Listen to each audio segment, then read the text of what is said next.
Hello, friends. Welcome to the second edition of the Fat Man in the World. Before I start, I'm not a financial guru, I'm not an advisor. Everything I say is my personal opinion. That being said, in the aircraft manufacturing industry, there are two big daddies, Airbus and Boeing. What happened was when US slapped sanctions on Russia, we suddenly saw these smaller airlines looking around to see if they can find other suppliers also to hedge their bets, because they were worried what happens to their spare parts if the US and their allies sanction their countries next. While looking around, they found this company called Embraer. Now, Embraer is a firmly entrenched company in the private jet sector. They have the Praetor range, they have the Phenom range, they have their Legacy range. So, very nice. And each one of those aircrafts is beautiful. They're firmly entrenched in there. The natural tendency of the private jet manufacturers is to move into narrow body jets, which are the single aisle passenger jets. As it happened, so did Embraer. What had been happening in the background long before the sanctions was Airbus had picked up a stake in Bombardier. Now, Bombardier again was a private jet manufacturer which moved into narrow bodies. So they picked up a stake in Bombardier. Now, Bombardier and Airbus together came up with this aircraft called the A220. Amazing aircraft, one of the best sellers in the market. Boeing started looking around. They found Embraer. Amazing match made in heaven. Embraer gets access to Boeing customers.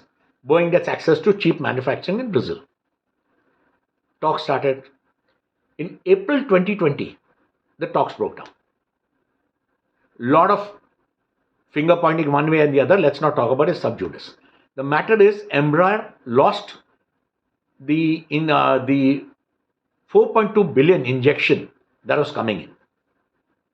Fighting it alone, stock prices dropped. After some time, we see the stock prices stabilize and start to rise.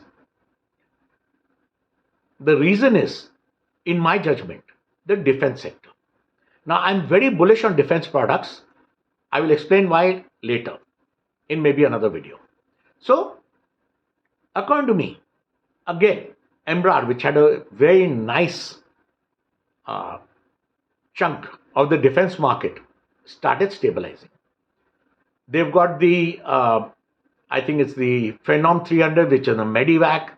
They've got your Petron,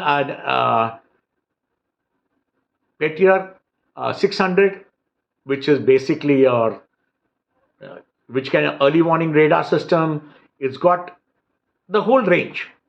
Now, the best one of the range is your C390.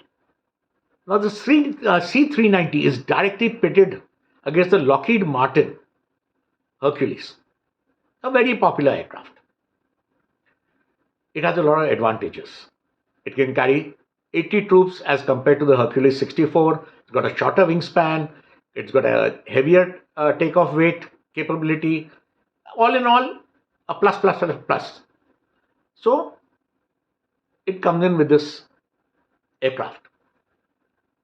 That aircraft is already being evaluated by so many different countries, including India, who I think have asked for one.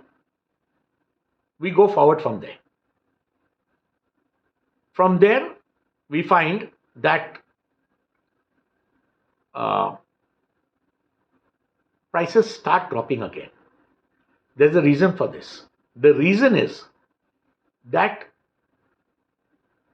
the company, now this is my personal taking, the company evolved the E series to an E2 series of their passenger aircraft. The E2, despite being a good aircraft, had a problem. The problem is it could not be used by the regional carriers in the US. due to some regulatory issues. Those regulations keep changing all the time. So I think Embraer is hoping that it will change. But the point right now is they are caught with E2 in hand, which cannot be used in the US by the regional carriers. Regional carriers were their largest purchasers for the E series. So again, we say slight dip. But then it starts rising. One could be because the E2 has been repositioned as a freight carrier for e-commerce companies, etc. There are other uses, but basically it's been repositioned. The second, again, my feel, is the defensive sector. You see, it's always the people in the know who get in first. So obviously something is happening. A 40% plus rise in 1 year says a lot. I feel that's a lot of room to grow. I'm going to be looking at it. I hope you do too. I hope you stay safe. I'll see you soon.